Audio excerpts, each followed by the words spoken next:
হ্যাঁ, সহ্য করেন আমাকে না ভালো লাগে? ভালো লাগে বলে আসেন তো?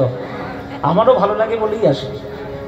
এই যে আনন্দময়ী সমিতির কীর্তনের অনুষ্ঠান, এখানে যদি আপনারা খোঁজ নিয়ে দেখতে পারেন, আমার কোনো ওই রকম ব্যবসায়িক সম্পর্ক এদের সঙ্গে খুব বেশি নেই। এদের সঙ্গে একটা আত্মীয়তার সম্পর্ক রয়েছে।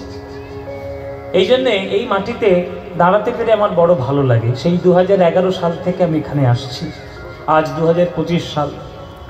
আপনাদের মতো অনুরাগী ভক্তবৃন্দ দূর দূরান্ত থেকে সব ছুটে এসে সবাই আপনারা এখানে বসেন সন্ধ্যাবেলা একটু কীর্তন, হরিনাম কীর্তন শুনবেন বলে।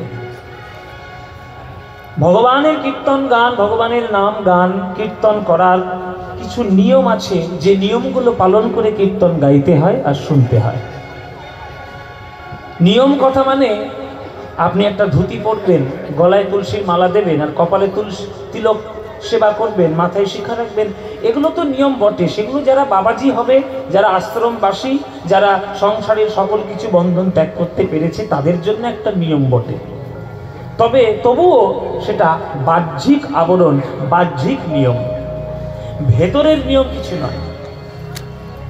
একটা চারা গাছকে যেমন বাঁচাতে গেলে চারিদিকে বেড়াটাও দেওয়া প্রয়োজন, আবার তার গোড়াতে সার জলটাও দেওয়া প্রয়োজন। তেমনি তিলক করা, ধুতি পরা, এগুলো হচ্ছে বাহ্যিক বেড়া। এগুলো দিলে ভালো। ভালো কি না, সাধারণ জগতের কাম, ক্রোধ, লোভ, মোহ, ছাগল গরুগুলো এসে তোমার ভক্তি কল্প বৃক্ষটাকে মরিয়ে খাবে না।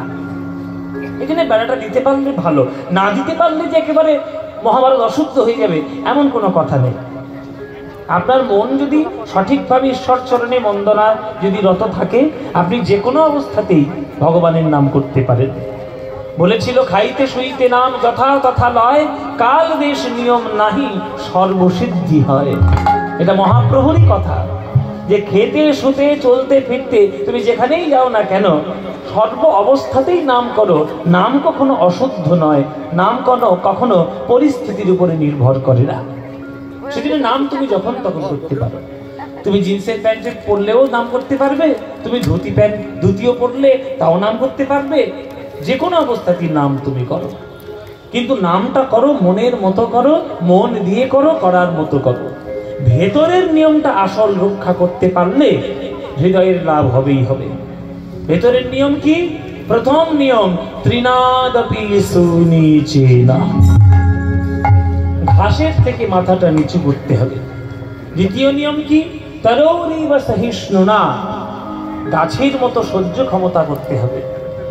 আর অমানি না, নিজের মান সম্মান পরিত্যাগ করতে হবে। আর চতুর্থ নিয়ম, মান ও দেন, সবাইকে সমানভাবে সম্মান প্রদান করতে হবে। এই চারটে নিয়ম যদি কেউ তার জীবন ধরে যদি সে পালন করতে পারে, তার হৃদয়ে ভগবানের প্রেম হবেই হবে, একেবারে গ্যারান্টি রয়েছে। গ্যারান্টি। এখনকার দিনে কোনো প্রোডাক্টে গ্যারান্টি নেই, সব ওয়ারেন্টি চলে এসছে। দেখবেন মোবাইল কিনতে যাবেন, এসি কিনতে যাবেন, টিভি কিনতে যাবেন, দোকানদারকে জিজ্ঞেস করবে যে টিভিটার কত বছর গ্যারান্টি, বলে গ্যারান্টি ফ্যারান্টি দিতে পারবো না, সব ওয়ারেন্টি। মানে কিছু হলে আপনার পার্টস আমরা ফ্রিতে সারিয়ে দেবো, কিন্তু নতুন একটা টিভি নিয়ে আপনাকে দেবো না, ওটা হচ্ছে ওয়ারেন্টি।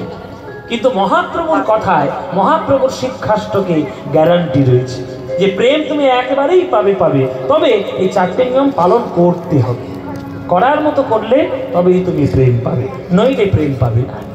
ওই জন্য মহাপ্রভুর সেই বাণী যারা যারা সব থেকে বেশি